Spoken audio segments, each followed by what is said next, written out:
Got a new hymn today.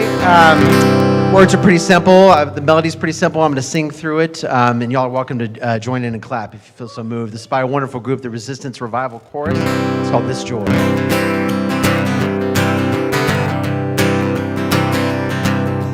This joy that I have, the world didn't give it to me. Oh, this joy that I have, the world didn't give it to me. This joy that I have, the world didn't give it to me. The world didn't give it, the world can't take it away. This strength that I have, the world didn't give it to me. This strength that I have, the world didn't give it to me. No, no, this strength that I have, the world didn't give it to me. The world didn't give it, the world can't take it away. This love that I have, the world didn't give it to me. No, no, no, this love that I have, the world didn't give it to me. No, no, no, this love that I have, oh, the world didn't give it to me. The world didn't give it, the world can't take it away. This pride, this pride, this pride, this pride that I have, the world didn't give it to me. No, no, no, this pride that I have, the world didn't give it to me. No, no, this pride that I have, the world didn't give it to me. The world didn't give it, the world can't take it away.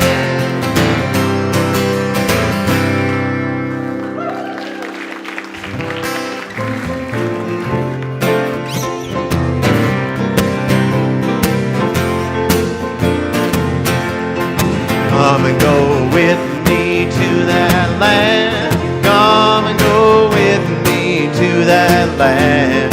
Come and go with me to that land where I'm bound, where I'm bound. Come and go with me to that land.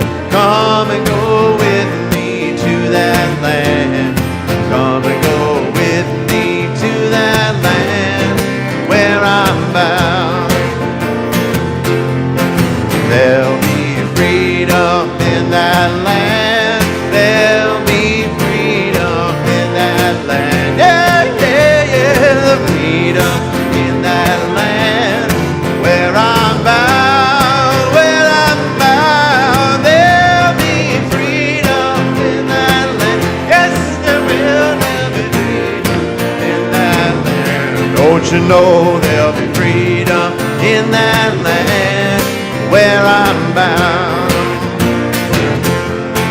There'll be justice in that land. Oh, the justice, justice in that land. Don't you know about the justice in that land where I'm bound, where I'm bound? There'll be justice in that land. There'll be justice in that land. There'll be justice in that land where I'm bound. Last one, they'll be singing in that land.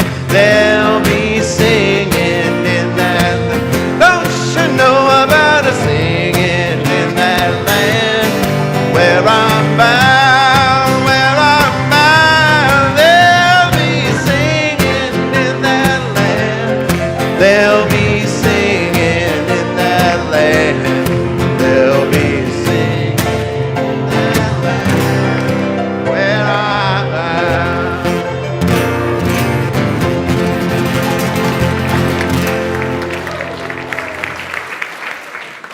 Thank you, James. Welcome. Good morning, everybody. Good morning on this beautiful spring morning. It is so good to be together. Yes, yes, indeed. I am Reverend Taryn Strauss, Senior Minister here at the Unitarian Universalist Congregation of Atlanta, where we are transforming lives through courageous action and soulful connection. So I hope you came here to get some courage, yeah? A little bit of courage for the work. Maybe came here to get some soul. Yeah, infuse you with some soul for the work ahead for all of us. And I want you to know that if this is your first time here at UUCA, as we call it, we welcome you, we cherish you, and we invite you all to fill out a visitor card so that we can follow up with you and help you feel more deeply welcomed here. And if you are watching us online out there, I want you to know that you are so welcome into this hour set aside for the holy, for some soul.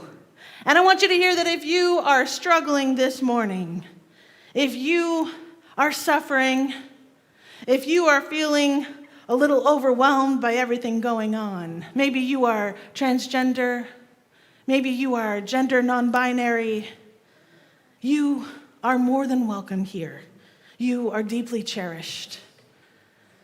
And if you are coming here this morning feeling lost, disoriented, wondering if this can be a place where you can lay your burdens down, well, you are welcome here, and you are cherished. That's right.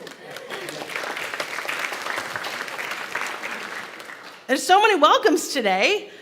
We also welcome folks who are here from the Finding Our Way Home conference. That is a national conference that supports and retreat that supports religious professionals of color from all across the country and maybe all across the land. Like I think there's people from England too, and yeah. So they're meeting in Atlanta, and we've got some guests from Finding Our Way Home this morning. So we're so excited to have you. Welcome.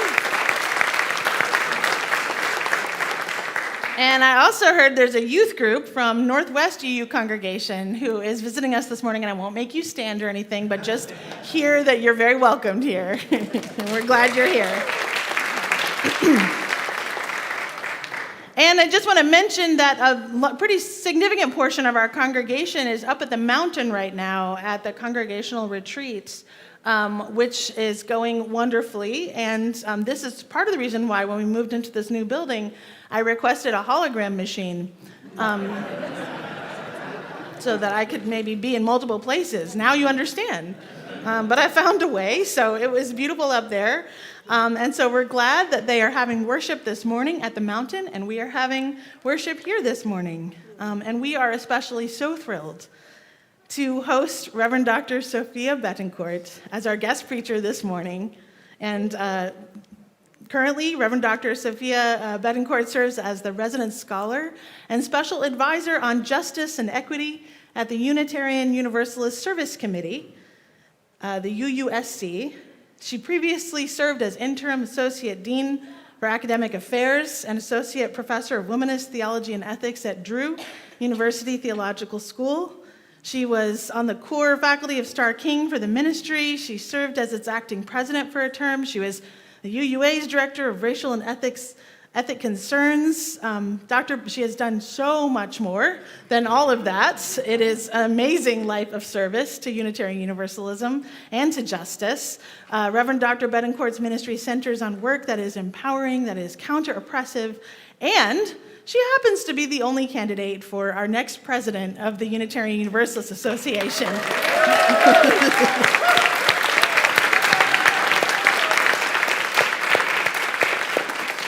So it's an exciting time. You are an exciting person, and I'm just really glad to count you as a new friend, too. So in case some of you have not heard, our current version of the Unitarian Universalist 7 Principles is under construction. And here to share out from the 8th UU Principal Task Force is our board trustee, Jason Delaney, to share a few words with us. Thank you. Sure. Good morning, everybody. Good morning. The 8th Principal Awareness Committee would like to say hello and to let you know that we have been working this year to introduce the 8th Principle to the congregation, to encourage all y'all toward education, toward discernment, as we consider adopting this principle, and to direct you to a number of resources that can help you in that process. In 2016, we at UUCA adopted our Anti-Racism, Anti-Oppression, Multicultural, or ARAMAC resolution. And it may surprise you to hear this, but the work is not yet done. So where should you go to learn more? We have a website. We are currently running a book club on alternating Thursday nights, so join us this Thursday. You should read the book, but I will admit that I am not always caught up, and I won't tell anybody if you won't. Finally, we have a table right down there in the social hall. We get lonely. Please come visit us. We have candy, and we have answers to your questions. Yes, seriously. All right, I'm all out of time, but I do hope you will join us as we learn more about what the eighth principle might mean for our community. Thank you. Thank you.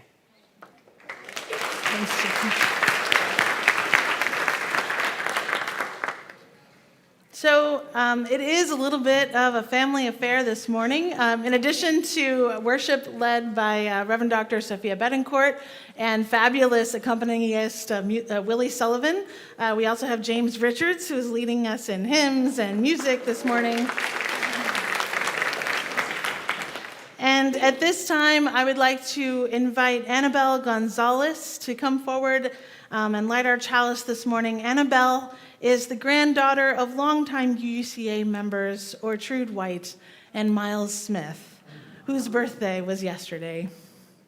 Please join me in saying together our chalice lighting words as Annabelle lights our chalice this morning.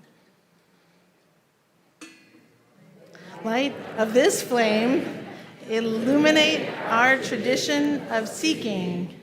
Invite all who yearn for acceptance and ignite our passion for justice and peace.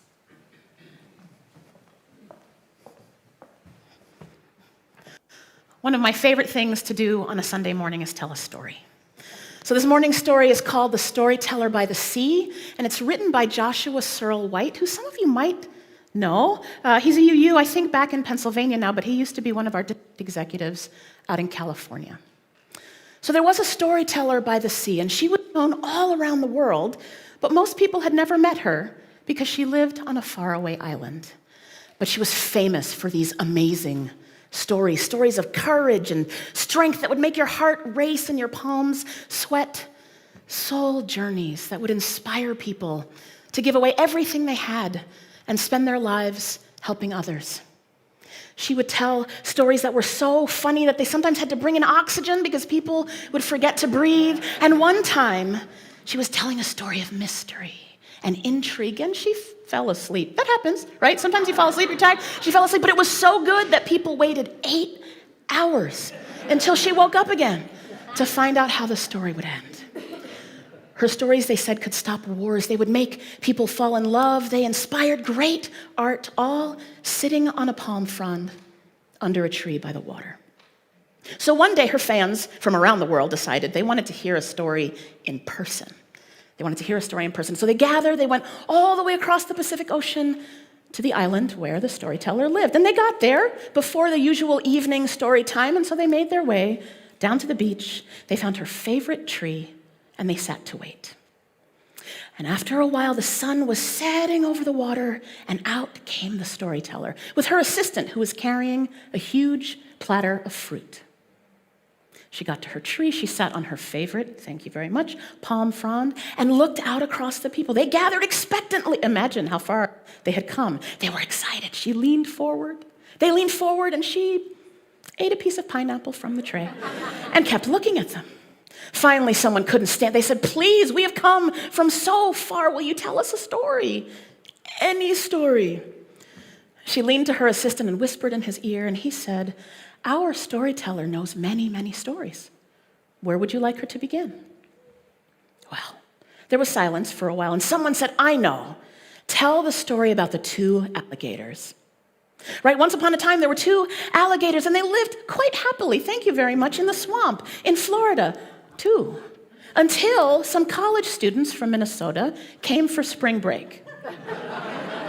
Does anyone know what's happening in Minneapolis right now, Minnesota? This is weather related. I don't know if it happened, it's a story. But right now in Minnesota, it's snowing. That's what I said. It's snowing. So imagine these 2 poor alligators, they get crammed in a backpack, somehow they make it through TSA, they get all the way back to the college and they're cold. And now the students feel bad. So they decided they had to put the alligators in the warmest place they could find, right? And it was the hot tub of the college president. So all was going well. The alligators were warm. College president, she had a long day. Has anyone here had a long day ever? Yeah, but she had a hot tub. I wish we all had hot tubs. And so she got home. She crawls into the hot tub, and all was going well until she felt baby alligators crawling up her legs. She ran out of the hot tub, grabbed her robe, ran into the street, screaming, and woke up the whole neighborhood. Well, that was fine. She finally realized what has happened. She was a good sport. She thought it was kind of funny. The alligators still needed somewhere to be. So she tucked them in the college swimming pool, which was going great until swim practice. Then the person, they started laughing. They couldn't even finish the story. Yeah, the storyteller, well, she remembered that story. It was funny. She opened her mouth to tell it, and someone said, no. Please tell the one about the girl who loved in Argentina. The girl in Argentina who loved flying so much, she built her own airplane as her high school science project. She not only built the plane, it worked. She flew it over the Patagonia Mountains, but then a storm came out of nowhere. It blew the plane to the ground. It crashed, and she had to make her way all the way home back across the mountains. Now, the person telling the story said, but you know what I remember most about this story is that she was so proud when she got home because she lived into her dream. It made me realize I wanted to do something else with my life, and I changed my job. I went back to school. I did different things, and other people got excited. Yeah, it impacted their lives too. The storyteller took a breath. She thought, okay, this is the story I will do. But no, there was a cacophony. People were telling stories. They were laughing with each other, and she just finally did, stop. But one person said, I'm so sorry to interrupt again. I need you to tell your most important story, the one where enemies can never see each other the same way again, the one that stops wars. Will you tell that story? And someone said, I know that story. That's the one about the space colony on Mars. No, it's the one about the Ukrainian kids trapped in a mine. No, it's about the kangaroo colony in Australia. No, the person said, no, it's a story of two friends. And they grew up together, playing in the woods, pretending to be otters and wolves and, I don't know, birds, other beautiful things that live in the woods. And they would run around and growl and explore, and they were good friends. But over time, they lost track of each other. This happens, they grew up, but they ended up, both of them were in politics. And after a while, it was a hard time in their country. This might sound familiar to you. It was a hard time in their country, and there was a lot of disagreement. And one day, they ended up on the steps of the same governmental building as the heads of their two organizations yelling at each other. People were scared that a fight would break out.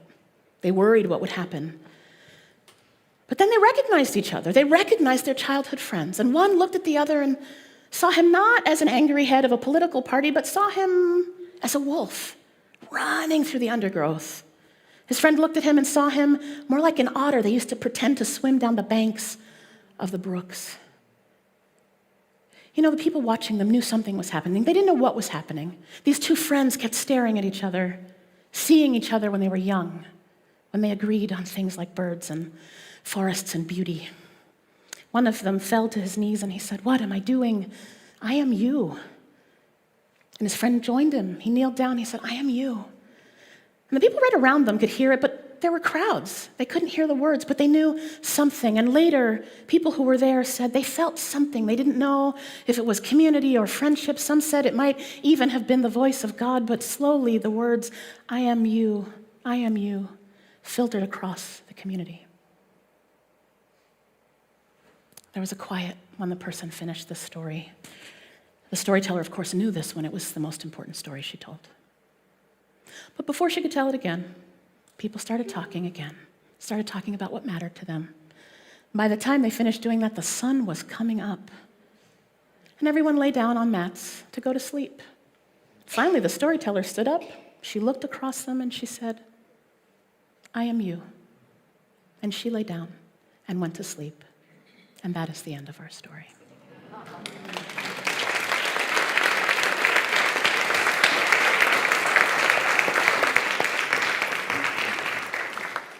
I'd like to invite some members of our Radical Welcome team, Ellen Beatty, Elizabeth Field, Aidan McMahon, to the chancel to lead us in this morning's movement prayer.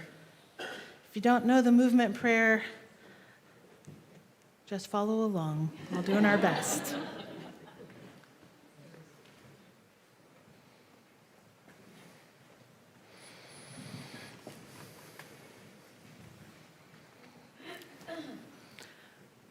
First, we bow to honor the Spirit of life. We lift our arms and embrace the gifts of Spirit. We bring these gifts unto ourselves with gratitude and breathe and smile. We share the gifts of Spirit with the world. We remember to be present, honor, embrace with gratitude, share, be present.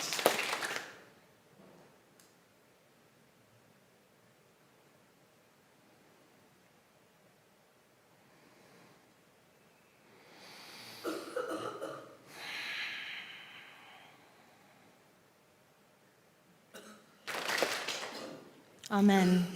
Blessed be.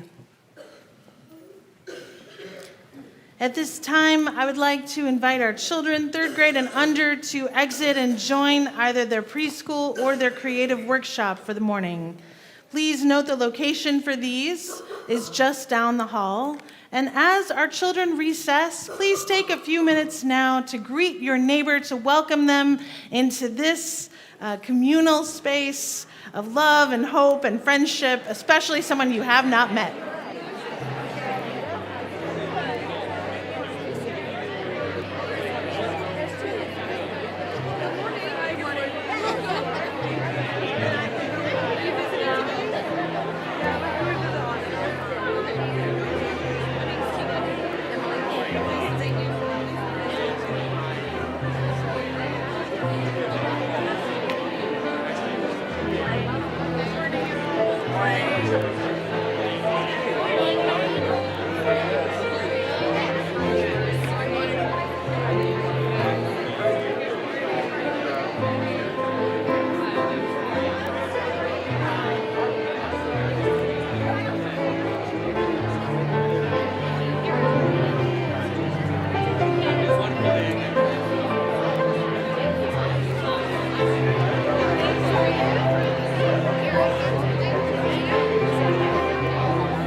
I hear the crying of the hungry in the deserts where they're wandering. Hear them crying out for heaven's own benevolence upon them. Hear destructive power prevailing. I hear fools falsely hailing to the crooked wits of tyrants when they call. I hear them all, I hear them all, I hear them all. I hear the sounds of tearing pages and the roar of burning paper.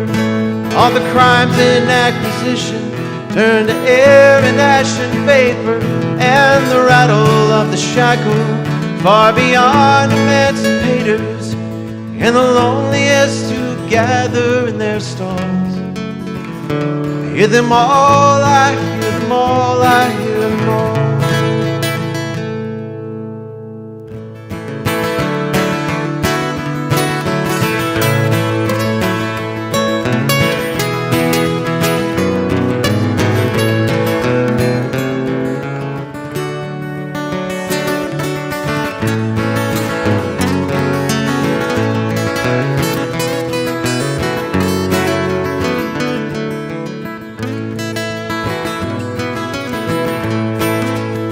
So while you sit and whistle Dixie with your money and your power, I can hear the flowers growing in the rubble of the towers. I hear leaders quit their lying, I hear babies quit their crying, I hear soldiers quit their dying, one and all. I hear them all, I hear them all, I hear them all. I hear the tender words from Zion, I hear Noah's waterfall, hear the gentle Lamb of Judah sleeping at the feet of Buddha, and the prophets from Elijah to the old Paiute Wabaka take their places at the table when they're called. I hear them all, I hear them all, I hear them all. All, I hear them all, I hear them all, I hear them all. Oh, I hear them all, I hear them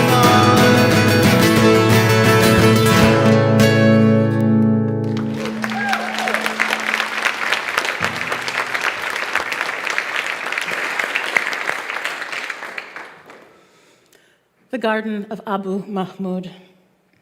He had also lived in Spain, so we stood under a glossy loquat tree telling of madres y milagros with clumsy tongues. It seemed strange in the mouth of this Arab, but no more so than everything. Across his valley, the military settlement gleamed white. He said that's where the guns live, as simply as saying it needs sun. A plant needs sun. He stooped to unsheathe an eggplant from its nest of leaves, purple, shining globe, and pressed it on me. I said, no, I don't want to take things before they are ripe, but it was started already. Hands full of marble-sized peaches, hard green mishmish, and delicate lilt of beans. Each pocket swelled as he breathed mint leaves, bit the jagged edge. He said every morning found him here before the water boiled on the flame. He came out to his garden, dug hands into earth, saying, I know you. And earth crumbled rich layers, and this result of their knowing, a hillside in which no inch went unsung. His enormous onion held light, and the trees so weighted with fruits, he tied the branches up, and he called it querido, corazón, all the words of any language connecting to a deep place of darkness and seed. He called it Ya Habibi in Arabic, my darling tomato, and it called him governor, king, and some days he wore no shoes. West Bank.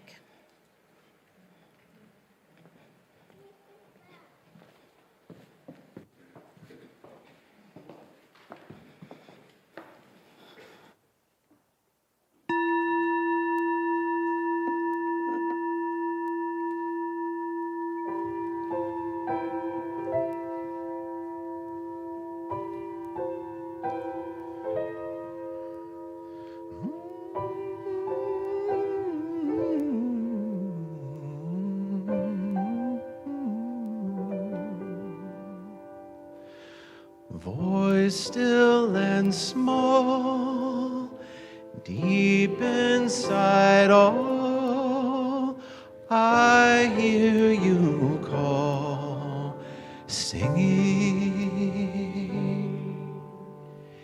In storm and rain, sorrow and pain, still will remain.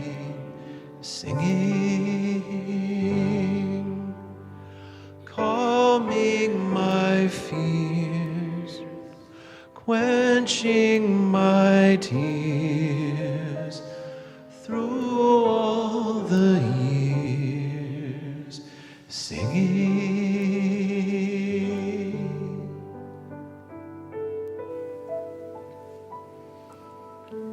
Let us put hands upon hearts. Feel the heartbeat, connection to life. Breathe in peace. Say to yourself silently, I will love myself. I will love others. And that love can heal this world.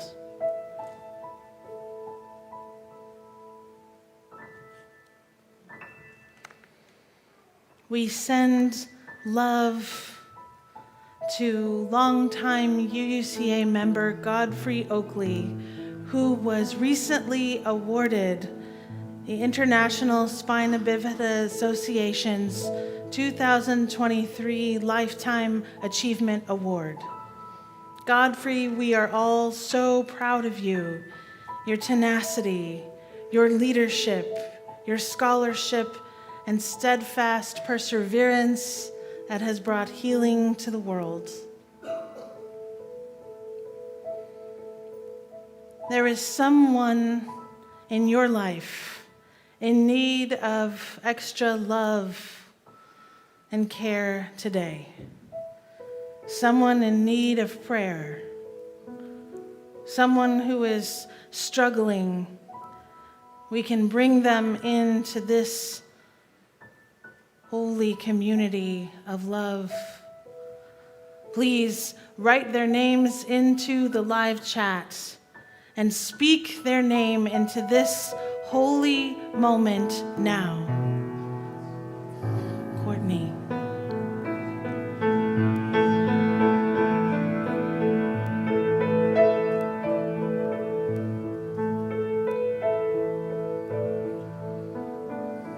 May all beings find connection.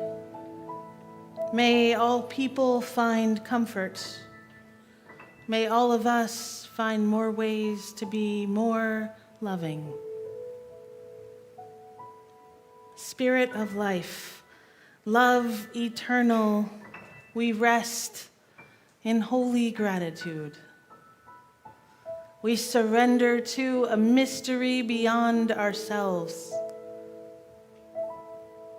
asking forgiveness for our mistakes, those times we have been selfish or thoughtless. Breathing in and out, we offer grace. We forgive ourselves and each other. We begin again in love.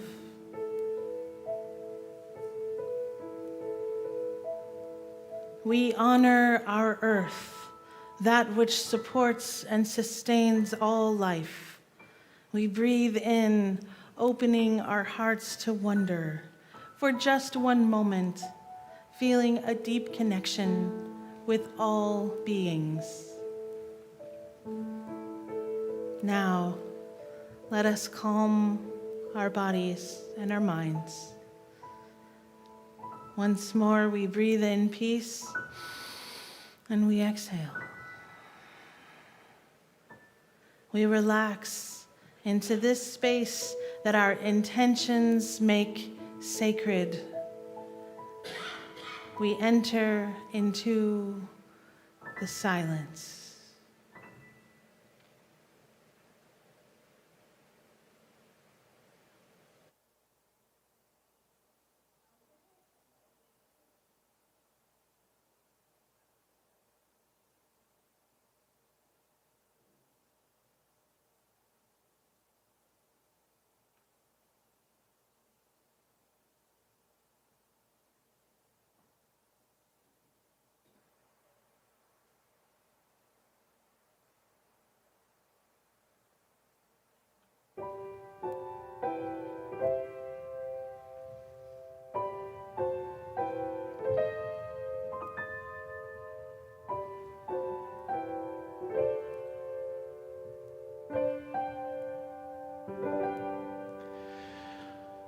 Voice still and small, deep inside all, I hear you call, singing.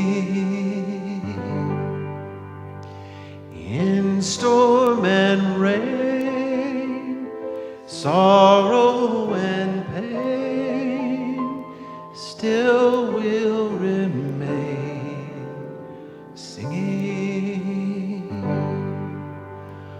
calming my fears, quenching my tears through all the years, singing.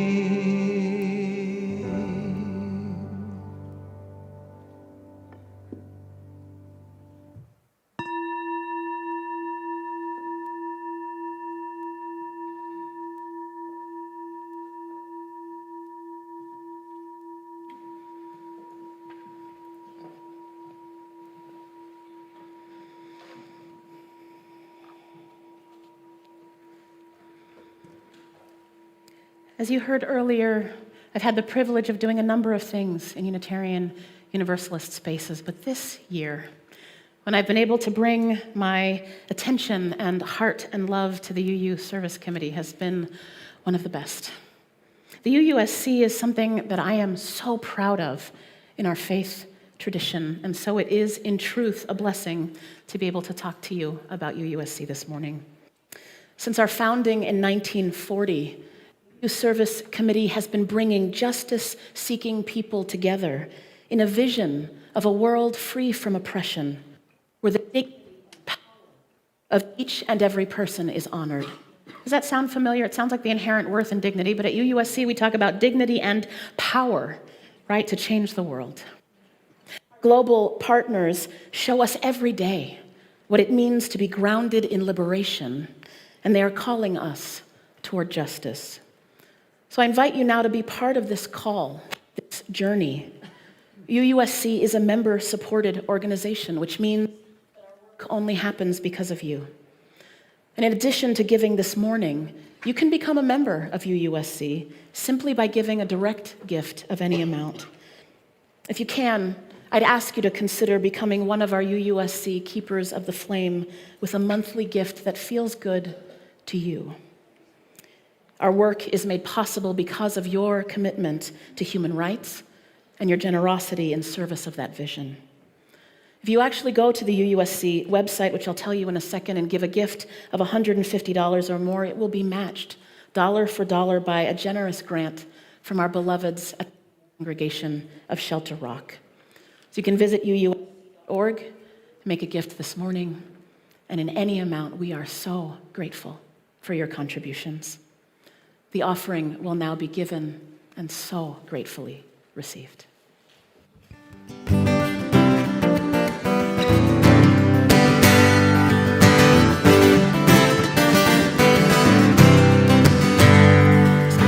Put him in jail and they kicked him there, hoping soon he'd die. That his body and spirit will waste away. Soon after that is mine. But every day is born a fool. Yeah, I heard it when I was up. One who thinks he can rule. One who says tomorrow's mine. One who wakes one day to find prison door open and the shackles broken and there's chaos in the street. Everybody sing we're free, free, free, free. Everybody sing we're free, free, free, free. Everybody sing we're free, free, free, free. Well, they threw him in jail and they kept him there, hoping his memory died. Let the people forget how once he lived, fought for justice in their lives. But every day is born a man who hates what he can't understand, who thinks the answer is to kill, who thinks his actions are God's will, and he thinks he's free, free, free, free. Yes, he thinks he's free, free, free, free. He thinks he's free, free, free, free. Soon must come the day when the righteous have their way. Just they try it are free. People live in peace, I say. Give the man release. Go on and set your conscience free. Right the wrongs you made. Even a fool can have his day. Let us all be free, free, free, free. Let us all be free, free, free, free. Let us all be free, free, free, free. Free our bodies, free our minds, free our hearts. Freedom for everyone. Freedom now, freedom now, freedom now. Oh, let us all be free, free, free, free. Let us all be free, free, free, free. Let us all be free, free, free.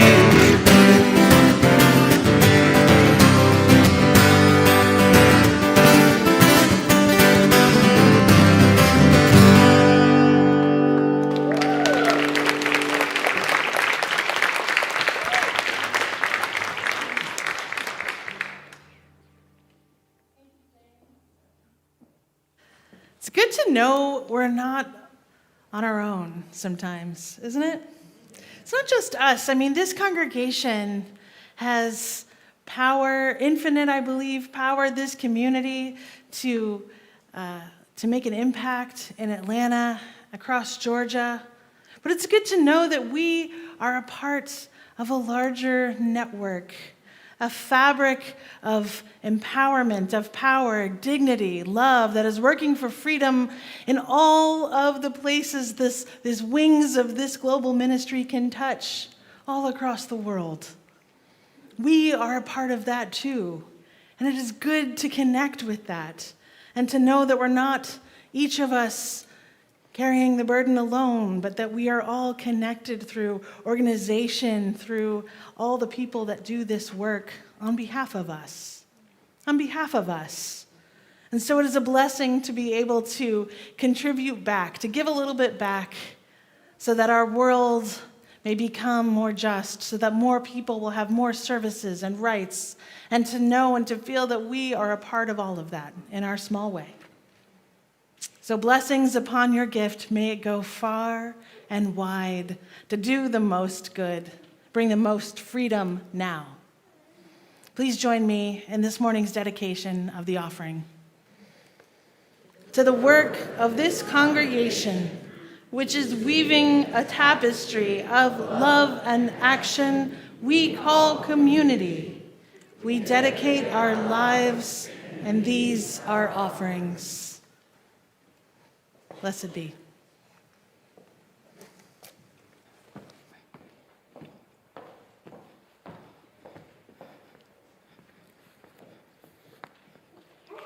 Bless you.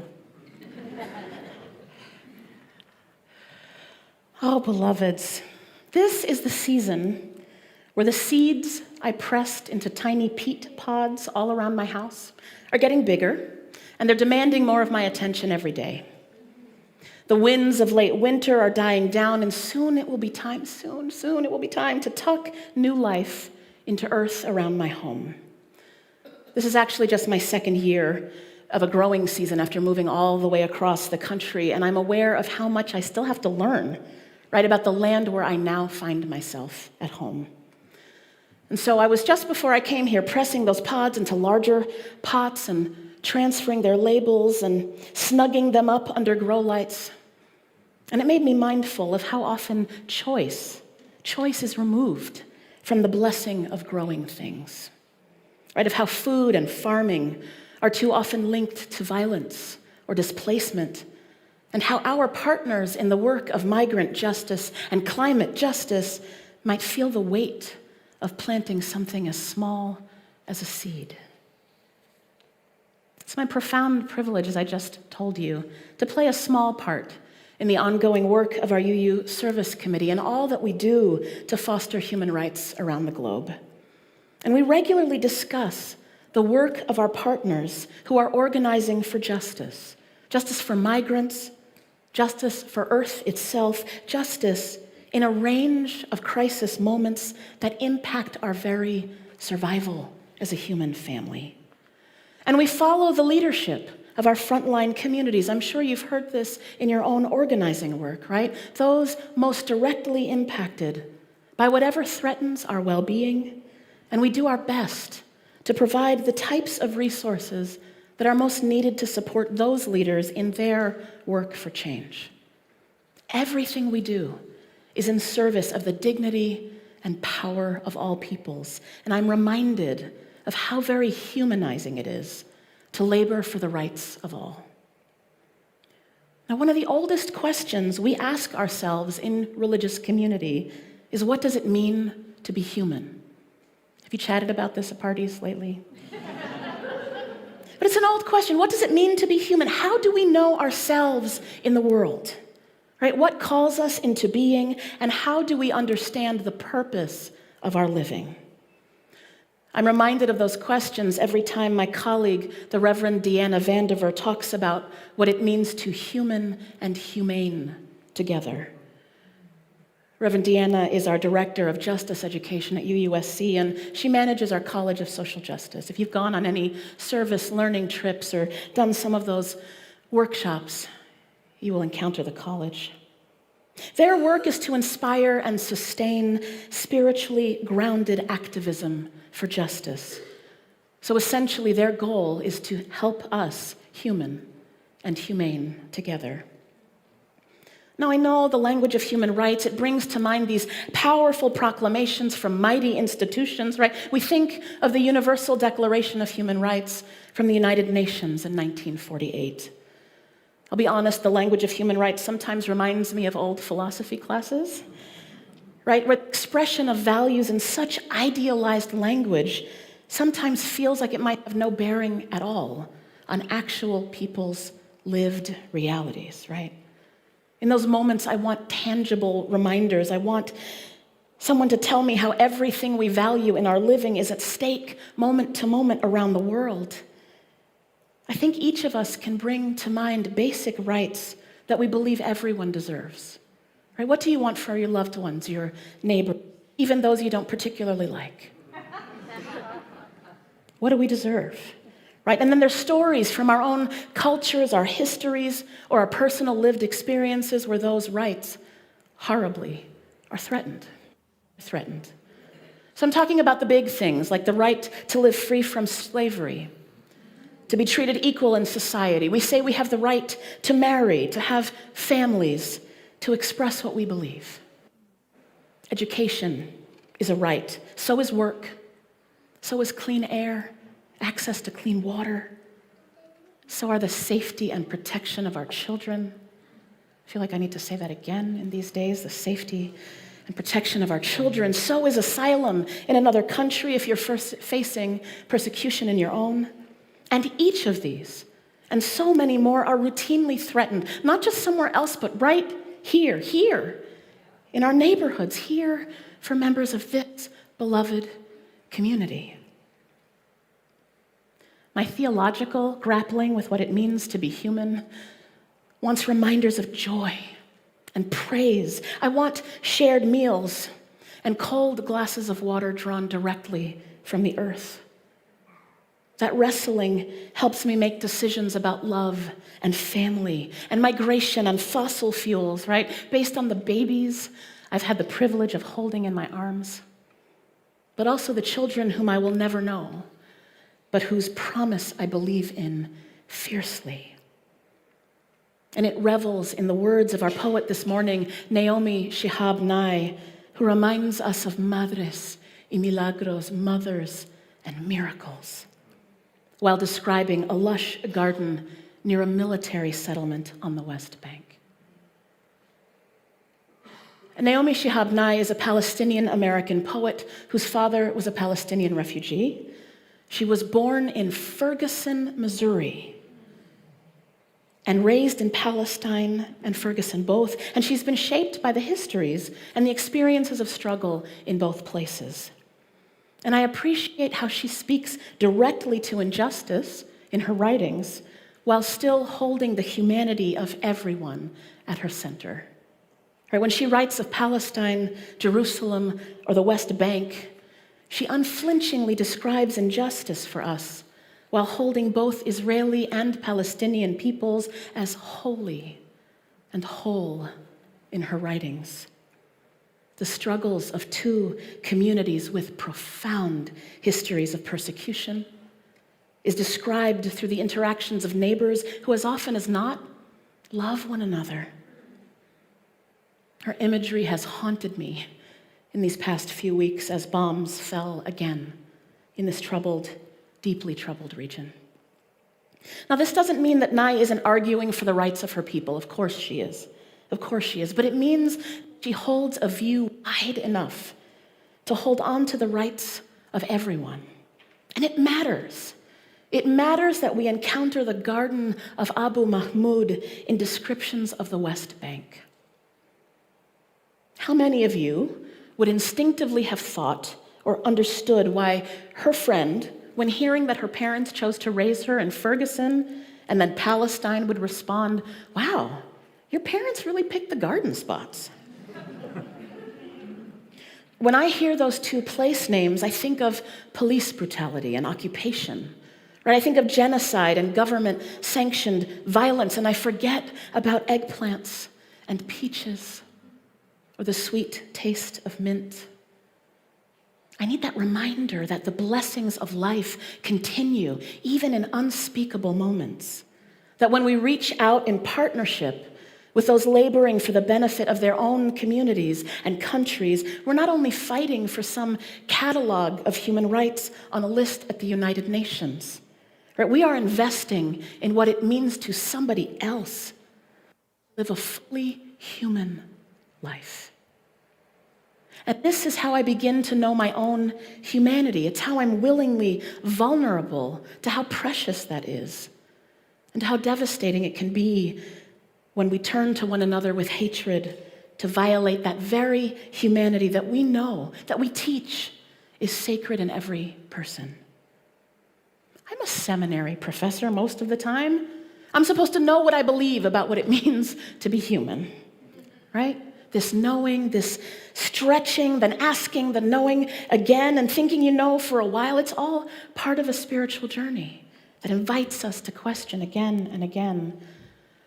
And in these years of COVID, of unequal access to life-saving treatments and vaccines around the globe, they have me questioning again. What does it mean to be human? You know, at the UUSC, we have protocols like everyone does, mindful protocols, but we can't have them for our partners because the majority of our partners still cannot access their first vaccine. So when we meet with them, we meet them as they are. And these times have me asking, how much am I willing and able to give of myself while our nation is in immense ideological struggle? Right? And the very values we hold most dear are being debated in the halls of government. What does it mean to be human? How is that impacted when we seek to control another person's gender or their right to reproductive freedom? What does it mean to be human when we take away someone's right to vote? What is asked of us? And how much can we actually give? Right? Perhaps more urgently, how do I stay actively committed to my values in a world when I have gotten so very tired? Tired, when all of us are struggling with the long-term impacts, right, of this communal trauma. I know we get weary. Beloveds, we get so weary, legitimately weary. And in those moments, I think we try to tell ourselves to do better, right? Some version of self-judgment that rarely, if we're honest, helps us to help other people, especially people we don't know. So in those moments, if I may, I want to invite you to turn instead to what it means to human and humane together. To know that near a military encampment on the West Bank, there are trees so well loved that their branches need to be held up to support all the fruit. I want us to share the gleanings of others' languages so that our mouths might be filled with praise. I want us to love hillsides near our own homes so much that no inch of those slopes goes unsung. I believe our humanity is grounded in the goodness of what can be in this life, and that it grows in response to the simple belief that together we can contribute to the well-being of all. The tides of violence and uncertainty, illness and strife constantly offer us this lie. It's a lie that we live separate from one another and in a state of constant competition. That there will never be enough, that we can never be enough, that it's not even worth trying. But our organizers and activists, may they be forever blessed, work tirelessly to remind us that our greatest power manifests through our connections to one another and the disruptions of patterns that discourage us from belief in our own wholeness. For over 80 years, UUSC has centered that belief we've been talking about, that all people have inherent power and dignity in their work to advance human rights and social justice around the globe. And we do that in a way that's partner-led, right? Meaning that those who work to confront unjust power structures and mobilize to challenge oppressive policies in their own communities decide how to shape the world for themselves. The wide range of support that UUSC offers our partners through research, education, strategic media communication, and advising, all of this in addition to financial grants. This allows partners to prioritize what is most needed in their own communities, rather than reshaping themselves somehow to match grant requirements just in order to secure funding. We see this all the time, right? It is so rare in the world of justice making to allow the voices of those who know best how to emphasize the wholeness and value of their own communities to do so, rather than being turned into some kind of inspiration story to convince us to give. Right? It's rare that we remind one another of our humanity in the work for human rights. But I believe that this investment, right, in communities outside our own is how we know ourselves to be human, holy, and whole. And it's not about charity. It is never about charity, right? And it's not remotely about knowing the best way forward ourselves. That's the point. It is instead about trusting in our beloved's own knowing and experiencing our gratitude and praise that we are invited to be part of their solution. It matters to me that our faith tradition encourages us to draw on the love at the heart of our Universalist teachings as a catalyzing fuel for change in the world. Unitarian Universalism encourages us to compassionate, but I would add informed generosity, right? It challenges us to foster relationships of mutuality, in essence, to know that we cannot fully understand our purpose in this life without connections born of love, curiosity, and respect. We're not meant to be quiet about our values.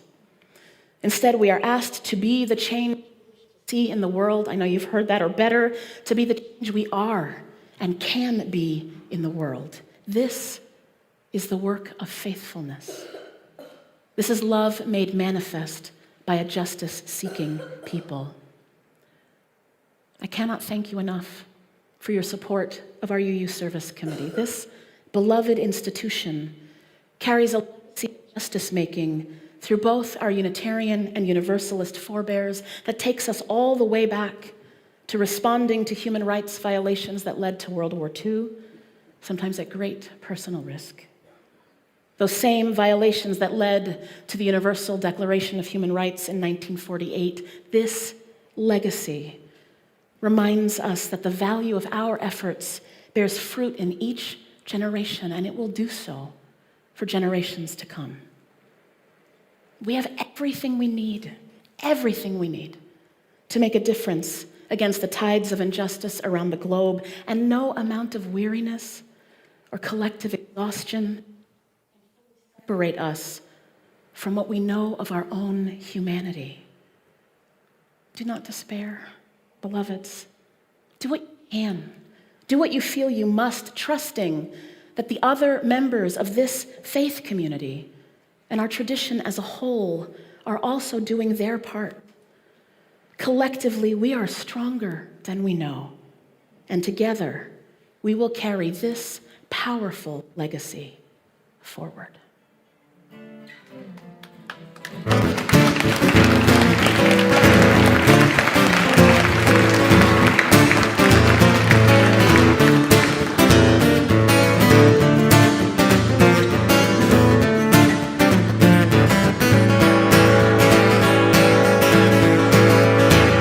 Got to do when the Spirit says do.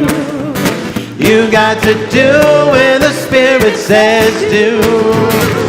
When the Spirit says do, you got to do. Oh Lord, you got to do when the Spirit says do.